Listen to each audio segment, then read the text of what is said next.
ਸਤਿ ਸ਼੍ਰੀ ਅਕਾਲ। ਸਵਾਗਤ ਹੈ ਤੁਹਾਡਾ ਸਾਰਿਆਂ ਦਾ ਹੈਡਲਾਈਨ ਕੈਨੇਡਾ ਦੇ ਵਿੱਚ। ਮੈਂ ਹਾਂ ਰੁਪਿੰਦਰ ਕੌਰ। ਕੈਨੇਡਾ ਵਿੱਚ ਕੋਵਿਡ-19 ਕੇਸਿਸ ਦਾ ਅੰਕੜਾ 1,04,000 ਤੋਂ ਉੱਪਰ ਹੋ ਚੁੱਕਾ ਹੈ, ਪਰ ਇਸ ਦੇ ਨਾਲ ਹੀ 67,000 ਤੋਂ ਵੱਧ ਲੋਕ ਰਿਕਵਰ ਵੀ ਹੋ ਚੁੱਕੇ ਨੇ। ਹੁਣ ਜਿੱਥੇ ਵੱਖ-ਵੱਖ ਸਟੇਜਸ ਵਿੱਚ ਇਕੋਨਮੀ ਨੂੰ ਰੀਓਪਨ ਕੀਤਾ ਜਾ ਰਿਹਾ ਹੈ, ਅਜਿਹੇ ਵਿੱਚ ਕੰਜ਼ਰਵੇਟਿਵਸ ਵੱਲੋਂ back to work bonus plan propose ਕੀਤਾ ਗਿਆ ਹੈ। ਕੀ ਹੈ ਇਹ ਪਲਾਨ? ਐਸੇ ਤੇ ਰਹੇਗੀ ਨਜ਼ਰ ਅੱਜ ਹੈਡਲਾਈਨ ਕੈਨੇਡਾ ਦੇ ਵਿੱਚ।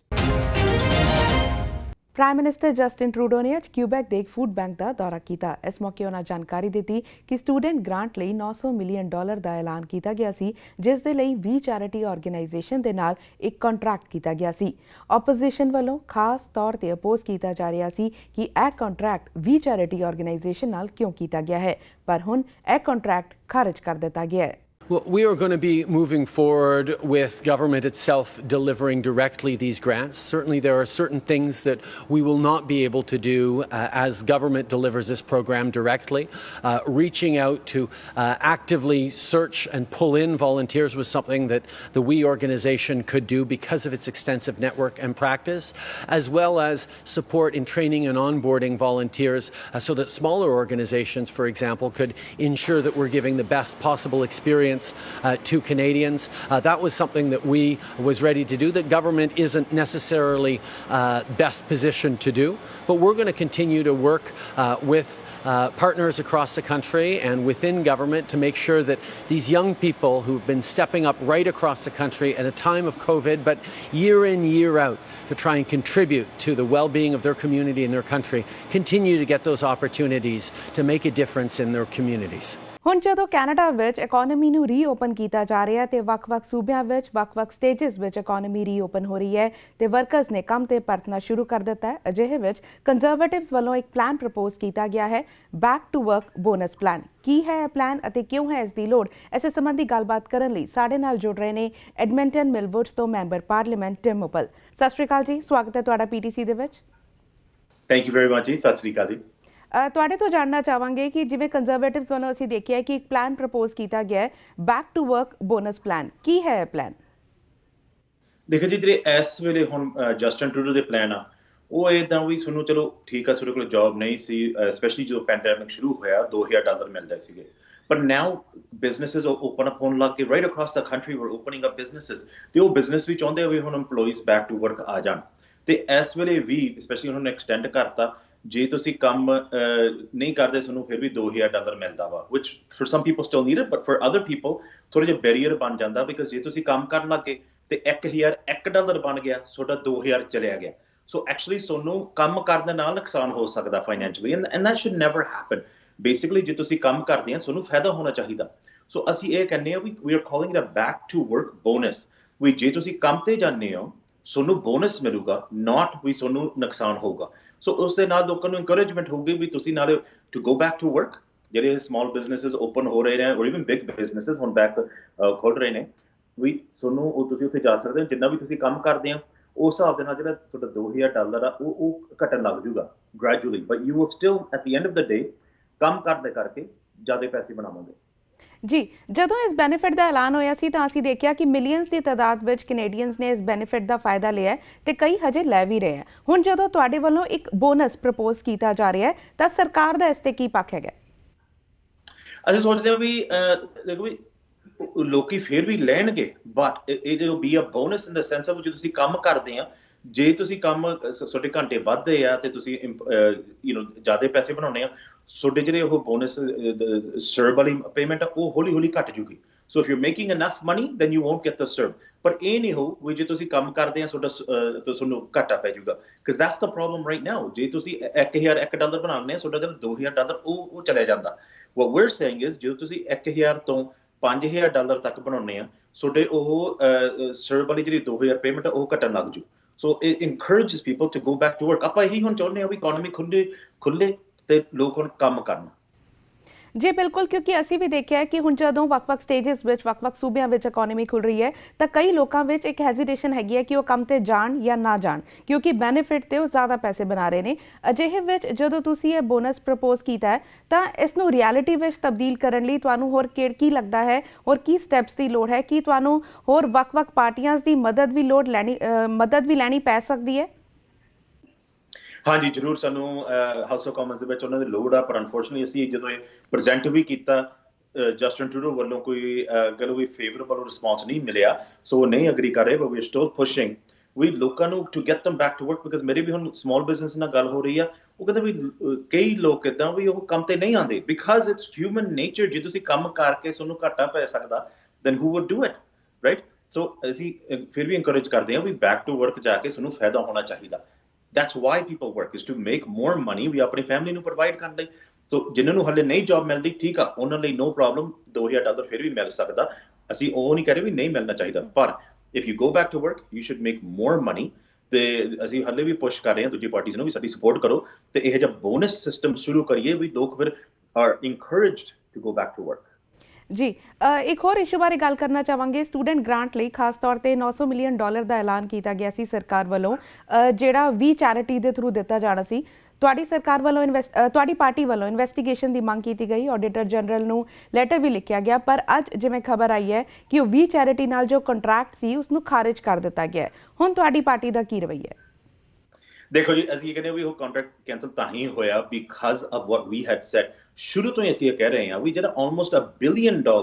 ਤੁਸੀਂ ਇੱਕ ਆਰਗੇਨਾਈਜੇਸ਼ਨ ਨੂੰ ਦੇ ਰਹੇ ਆ ਤੇ ਉਹ ਵੀ to manage a volunteer program ਪਹਿਲੀ ਗੱਲ ਆ ਵੀ ਆਈ ਡੋਨਟ ਥਿੰਕ ਵੀ ਜੇ ਕੋਈ ਵੋਲੰਟੀਅਰ ਕਰਦਾ it's to volunteer not to be paid ਪਰ ਫਿਰ ਵੀ ਚਲੋ ਇਸ ਟਾਈਮ ਦੇ ਵਿੱਚ ਜੇ ਉਹਨਾਂ ਨੇ ਹੋਰ ਵੀ ਪੈਸੇ ਵੰਡਣੇ ਸੀ ਦੇ could have done it through the government ਪਰ ਫਿਰ ਜਦੋਂ ਜਸਟਨ ਟਰੂਡੋ ਨੂੰ ਪੁੱਛਿਆ ਗਿਆ ਵੀ ਵਾਈ ਦਿਸ ਆਰਗੇਨਾਈਜੇਸ਼ਨ ਵੀ ਆਰਗੇਨਾਈਜੇਸ਼ਨ ਉਹ ਕਹਿੰਦੇ ਆਰਗੇਨਾਈਜੇਸ਼ਨ ਇਹ ਜਿਹੀ ਵੀ ਹੋਰ ਕੋਈ ਵੀ ਨਹੀਂ ਕਰ ਸਕਦੇ So that's the biggest problem. ਨਾਲੇ ਇਹ organization ਜਸਟਨ ਟਰੂਡੋ ਦੇ ਬਹੁਤ ਨੇੜੇ ਆ ਉਹਨਾਂ ਦੀ ਵਾਈਫ ਦੇ ਬਹੁਤ ਨੇੜੇ ਆ so they have a long time relationship ਇਸ organization ਦੇ ਵਿੱਚ ਉਹਨਾਂ ਦੇ ਜਿਹੜੇ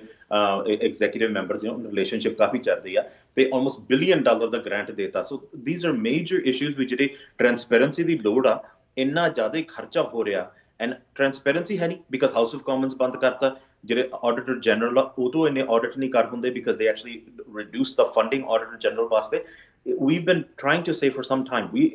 ਜਿਹੜੇ spending ਆ we need to review it it's Canadians money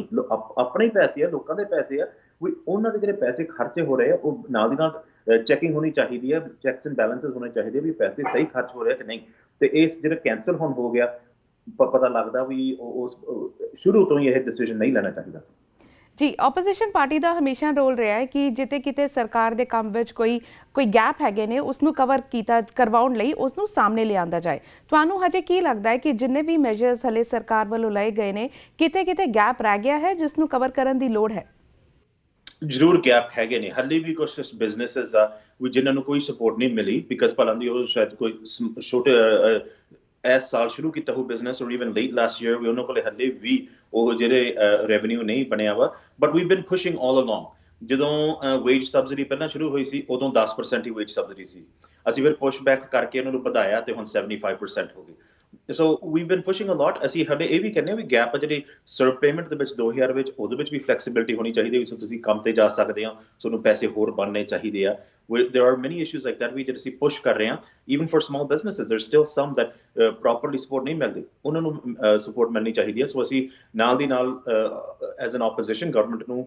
ideas provide ਕਰ ਰਹੇ ਹਾਂ and hopefully they work with us and also these issues too our spending program ਹੁਣ ਜਿਹੜਾ $180 billion ਦਾ infrastructure program ਆ ਉਹਦੇ ਵਿੱਚ ਗਵਰਨਮੈਂਟ ਕਹਿੰਦੇ ਵੀ 50,000 ਪ੍ਰੋਜੈਕਟ ਸ਼ੁਰੂ ਕੀਤੇ ਹੋਏ ਆ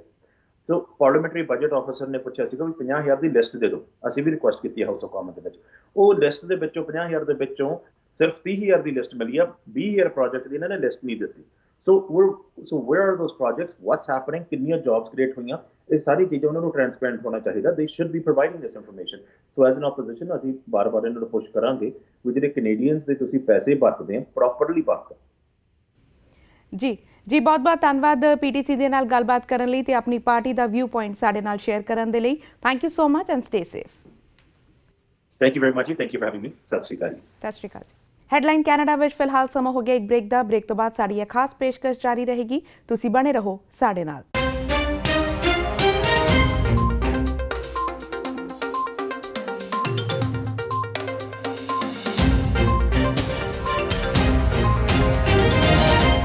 ਬ੍ਰੇਕ ਤੋਂ ਬਾਅਦ ਇੱਕ ਵਾਰੀ ਫਿਰ ਤੋਂ ਤੁਹਾਡਾ ਸਵਾਗਤ ਹੈ ਬੀਤੇ ਦਿਨੀ ਲੇਬਰ ਮਾਰਕੀਟ ਇੰਪੈਕਟ ਅਸੈਸਮੈਂਟ ਵਿੱਚ ਕਈ ਬਦਲਾਵ ਵੇਖਣ ਨੂੰ ਮਿਲੇ ਨੇ ਪ੍ਰੋਸੈਸਿੰਗ ਡਿਲੇ ਵੀ ਚੱਲ ਰਹੇ ਨੇ ਐਸੇ ਸੰਬੰਧੀ ਜ਼ਿਆਦਾ ਜਾਣਕਾਰੀ ਨਾਲ ਸਾਡੇ ਨਾਲ ਜੁੜ ਰਹੇ ਨੇ ਇਮੀਗ੍ਰੇਸ਼ਨ ਕੰਸਲਟੈਂਟ ਰਾਜੀਵ ਰਾਮਪਾਲ ਸਤਿ ਸ਼੍ਰੀ ਅਕਾਲ ਜੀ, ਸਵਾਗਤ ਹੈ ਤੁਹਾਡਾ ਪੀਟੀਸੀ ਦੇ ਵਿੱਚ। ਸਤਿ ਸ਼੍ਰੀ ਅਕਾਲ ਰੁਪਿੰਦਰ ਜੀ, thank you so much for having me on air. ਜੀ ਰਾਜੀਵ ਜੀ, ਤੁਹਾਡੇ ਤੋਂ ਜਾਣਨਾ ਚਾਹਾਂਗੇ, ਬੀਤੇ ਦਿਨੀ ਕੁਝ ਖਬਰਾਂ ਆਈਆਂ ਕਿ LMIA ਦਾ ਜਿਹੜਾ ਪ੍ਰੋਸੈਸ ਹੈਗਾ ਉਸ ਵਿੱਚ ਕੁਝ ਬਦਲਾਵ ਕੀਤੇ ਗਏ ਨੇ। ਸਭ ਤੋਂ ਪਹਿਲਾਂ ਤਾਂ ਇਹੀ ਜਾਣਨਾ ਚਾਹਾਂਗੇ ਕਿ ਕਿਸ ਤਰ੍ਹਾਂ ਦੇ ਬਦਲਾਵ ਹੈਗੇ ਨੇ। ਰੁਪਿੰਦਰ ਜੀ, ਆਪਣਾ ਕੋਵਿਡ-19 ਦੇ ਕਾਰਨ ਜਿਹੜਾ ਵਾ 15 ਮਾਰਚ ਤੋਂ ਪਹਿਲੋਂ ਜਿਹੜੀ ਵੀ ਐਡਵਰਟਾਈਜ਼ਮੈਂਟ ਇਹਨਾਂ ਨੇ ਆਪਣਾ ਰਿਕੁਆਇਰਮੈਂਟ ਸੀਗੇ LMI ਵਾਸਤੇ, ਉਹਦੀ ਜਿਹੜੀ ਆ ਮਿਆਦ ਵਧਾ ਦਿੱਤੀ ਗਈ ਹੈ। ਨਾਰਮਲੀ ਜਿਹੜਾ ਵਾ 30 ਦਿਨ ਦੇ ਵਾਸਤੇ ਐਡਵਰਟਾਈਜ਼ਮੈਂਟ ਹੁੰਦੀ ਸੀ, ਪਰ ਜਿਨ੍ਹਾਂ ਦੀ 15 ਮਾਰਚ ਤੋਂ ਪਹਿਲੋਂ ਐਪਲੀਕੇਸ਼ਨ ਸਬਮਿਟ ਹੋਈਆਂ ਸੀ, ਉਹਨਾਂ ਨੇ ਗਵਰਨਮੈਂਟ ਆਫ ਕੈਨੇਡਾ ਨੇ ਸਪੈਸ਼ਲੀ ਜੌਬ ਬੈਂਕ, ਉਹਨਾਂ ਨੇ 15 ਦਿਨ ਤੋਂ ਰਿਕੁਆਇਰਮੈਂਟ ਹੋਰ ਐਕਸਟੈਂਡ ਕਰ ਦਿੱਤੀ ਵੀ 30 ਦੀ ਜਗ੍ਹਾ ਤੁਸੀਂ 45 ਦਿਨ ਐਕਸਟੈਂਸ਼ਨ ਦੇਣੀ ਹੈ। ਔਰ ਉਸ ਦੇ ਨਾਲ ਉਹਨਾਂ ਨੇ ਆਪਣਾ EMPLOYER ਨੂੰ ਆਪਸ਼ਨ ਦਿੱਤੀ ਹੈ ਵੀ ਜੇ ਤੁਸੀਂ ਇਹ ਨਹੀਂ ਕਰਨਾ ਚਾਹੁੰਦੇ, you can withdraw the application and you will not be charged $1,000 ਜਿਹੜੇ ਕਿ ਉਹ ਨਾਰਮਲੀ LMI ਦੀ ਗਵਰਨਮੈਂਟ ਫੀਸ। ਜੀ, ਇਸ ਪੈਂਡੈਮਿਕ ਦੇ ਚਲਦਿਆਂ ਜਿਵੇਂ ਅਸੀਂ ਦੇਖਿਆ ਕਿ ਹਰ ਸੈਕਟਰ ਤੇ ਹਰ ਫੀਲਡ ਦੇ ਪੈਂਡੈਮਿਕ ਦਾ ਅਸਰ ਹੋਇਆ ਹੈ, ਉਤੇ ਹੀ ਜਿੱਥੇ ਅਨਐਮਪਲੋਇਮੈਂਟ ਰੇਟ ਦੀ ਗੱਲ ਕਰੀਏ ਤਾਂ ਅਨਐਮਪਲੋਇਮੈਂਟ ਰੇਟ ਵਿੱਚ ਵੀ ਵਾਧਾ ਹੋਇਆ ਹੈ ਕਿ ਉਸ ਦੇ ਚਲਦੇ LMIA ਵਿੱਚ ਫਰਕ ਪੈ ਸਕਦਾ ਹੈ। ਬਿਲਕੁਲ, ਕਿਉਂਕਿ ਅਨਐਮਪਲੋਇਮੈਂਟ ਰੇਟ ਕੋਵਿਡ-19 ਦੇ ਕਰਕੇ ਡਬਲ ਡਿਜਿਟ ਤੇ ਚਲਾ ਗਿਆ। ਇਸੇ ਕਰਕੇ ਜਿਹੜੀ ਇਹਨਾਂ ਨੇ ਐਕਸਟੈਂਸ਼ਨ ਜਿਹੜੀ ਆ ਐਡਵਰਟਾਈਜ਼ਮੈਂਟ ਦੇ ਰੀਪੋਸਟ ਰਿਕੁਆਇਰਮੈਂਟ ਜਿਹੜੀ ਆ 15 ਦਿਨ ਦੀ ਵਧਾ ਦਿੱਤੀ ਗਈ ਹੈ। ਔਰ ਨਾਰਮਲੀ ਜਦੋਂ LMI ਅਪਰੂਵ ਵੀ ਹੁੰਦੇ ਨੇ, ਉਹ ਜਿਹੜੀ ਸਿੰਗਲ ਡਿਜਿਟ ਦੇ ਬਿਲੋ 6% ਜਿਹੜੀ ਅਨਐਮਪਲੋਇਮੈਂਟ ਰੇਟ ਹੁੰਦਾ, but right now it's more than 13%। So ਇਸ ਕਰਕੇ it is going to be very tough to get an LMI approval until and unless someone is in a very specialized skill field। ਜੀ, ਜਦੋਂ ਅਸੀਂ unemployment rate ਦੀ ਗੱਲ ਕਰ ਰਹੇ ਹਾਂ ਕਿ ਡਬਲ ਡਿਜਿਟ ਵਿੱਚ ਅਨਐਮਪਲੋਇਮੈਂਟ ਰੇਟ ਹੈਗਾ, ਅਜਿਹੇ ਵਿੱਚ ਕੀ EMPLOYERS ਦੇ ਉੱਤੇ ਇਹ ਦਬਾਅ ਵੀ ਹੋ ਸਕਦਾ ਹੈ ਕਿ ਉਹ ਕੈਨੇਡਾ ਤੋਂ ਹੀ ਕਿਸੇ ਨੂੰ ਹਾਇਰ ਕਰਨ ਰੈਦਰ ਦੈਨ ਕਿਸੇ ਫੋਰਨ ਕੰਟਰੀ ਵਿੱਚ ਵਰਕ ਪਰਮਿਟ ਦੇ ਕੇ ਉਧਰੋਂ ਬੁਲਾਣਾ। ਰੁਪਿੰਦਰ ਜੀ, ਵੈਸੇ ਹੀ ਜਿਹੜਾ ਵਾ ਗਵਰਨਮੈਂਟ ਆਫ ਕੈਨੇਡਾ ਦੇ ਇਨਕਰੇਜ ਕਿ EMPLOYER ਜਿਹੜੇ ਨੇ ਲੋਕਲ ਕੈਂਡੀਡੇਟ ਨੂੰ ਹੀ ਪ੍ਰੈਫਰ ਕਰਨ, but due to shortage of labour EMPLOYER ਕੋਲ ਚੋਇਸ ਨਹੀਂ ਹੁੰਦੀ। ਸੋ ਉਹਨਾਂ ਨੂੰ ਬਾਹਰੋਂ ਜਿਹੜੀ ਹੈ ਲੇਬਰ ਬੁਲਾਉਣੀ ਪੈਂਦੀ ਹੈ, ਸਕਿਲਡ ਜਾਂ ਅਨਸਕਿਲਡ। ਸੋ ਇਸ ਕਰਕੇ ਦਬਾਅ ਕਰੰਟਲੀ ਜਿਹੜਾ ਵਾ ਡੈਫੀਨੇਟਲੀ ਗਵਰਨਮੈਂਟ ਆਫ ਕੈਨੇਡਾ ਜਿਹੜੀ ਹੈ EMPLOYER ਤੇ ਪ੍ਰੈਸ਼ਰ ਹੈ ਵੀ ਉਹ ਲੋਕਲ ਹੀ ਕੈਂਡੀਡੇਟਸ ਨੂੰ ਹਾਇਰ ਕੀਤਾ ਜਾਵੇ ਤੇ ਇਨਵੋਲਵ ਕਰੇ, ਅਬਜ਼ੌਰਬ ਕਰੇ। ਜੀ, ਜਿਨ੍ਹਾਂ ਦੀ ਐਪਲੀਕੇਸ਼ਨਸ ਜਿਨ੍ਹਾਂ ਨੇ ਆਲਰੇਡੀ ਲਗਾਈ ਹੋਈ ਸੀਗੀ ਕਿ ਉਹਨਾਂ ਦੇ ਪ੍ਰੋਸੈਸਿੰਗ ਟਾਈਮ ਵਿੱਚ ਵੀ ਕੁਝ ਡਿਲੇ ਚੱਲ ਰਹੇ ਨੇ। ਡੈਫੀਨੇਟਲੀ ਇਟਸ ਬੀਇੰਗ ਡਿਲੇਡ, ਕਿਉਂਕਿ ਜਿਹੜੀਆਂ ਮਾਰਚ ਤੋਂ ਐਪਲੀਕੇਸ਼ਨਸ ਨੇ ਹਾਲੇ ਤੱਕ ਆਈ ਡੋਂਟ ਥਿੰਕ ਕਿ ਦੇ ਨਾਰਮਲੀ ਜਿਹੜਾ ਉਹਨਾਂ ਦਾ ਸਪੈਸੀਫਾਈਡ ਟਾਈਮ ਵੈਸੇ ਐਸਾ ਕੋਈ ਨਹੀਂ ਹੁੰਦਾ, ਪਰ 15 ਦਿਨ ਤੋਂ ਲੈ ਕੇ 8 ਹਫ਼ਤਿਆਂ ਦੇ ਵਿੱਚ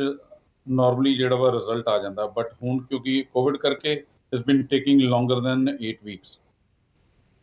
ਜੀ, ਇੱਕ ਹੋਰ ਕੈਟੇਗਰੀ ਦੀ ਗੱਲ ਕਰਨਾ ਚਾਹਾਂਗੇ, ਖਾਸ ਤੌਰ ਤੇ ਸਪਾਊਸਲ ਵਰਕ ਪਰਮਿਟ ਜਿਹੜਾ ਹੈਗਾ, ਕਿਉਂਕਿ ਵੱਡੀ ਤਾਦਾਦ ਵਿੱਚ ਇੰਟਰਨੈਸ਼ਨਲ ਸਟੂਡੈਂਟਸ ਇੱਧਰ ਆਉਂਦੇ ਨੇ, ਇੱਧਰ ਆਉਣ ਤੋਂ ਬਾਅਦ ਉਹ ਸਪਾਊਸਲ ਵਰਕ ਪਰਮਿਟ ਲਈ ਵੀ ਅਪਲਾਈ ਕਰਦੇ ਨੇ, ਕਿ ਉਸ ਦੇ ਵਿੱਚ ਵੀ ਕੁਝ ਚੇਂਜਸ ਹੈਗੇ ਨੇ। ਹਾਲੇ ਤੱਕ ਰੁਪਿੰਦਰ ਜੀ, ਪਹਿਲਾਂ ਤਾਂ ਮੈਂ ਦੱਸਣਾ ਚਾਹਾਂਗਾ ਵੀ ਸਪਾਊਸਲ ਵਰਕ ਪਰਮਿਟ ਹੈ ਕਿਹਦੇ ਵਾਸਤੇ। Anyone who is here on visitor visa ਜਾਂ ਸਟੱਡੀ ਪਰਮਿਟ ਤੇ ਜਿਹੜੇ ਸਟੂਡੈਂਟਸ ਆਉਂਦੇ ਨੇ ਜਾਂ ਕੋਈ ਵਰਕ ਪਰਮਿਟ ਤੇ ਆਉਂਦੇ ਨੇ, ਅਗਰ ਉਹ ਜਾ ਕੇ ਮੈਰਿਜ ਕਰਾ ਲੈਂਦੇ ਨੇ ਆਪਣਾ ਜਿਹੜੇ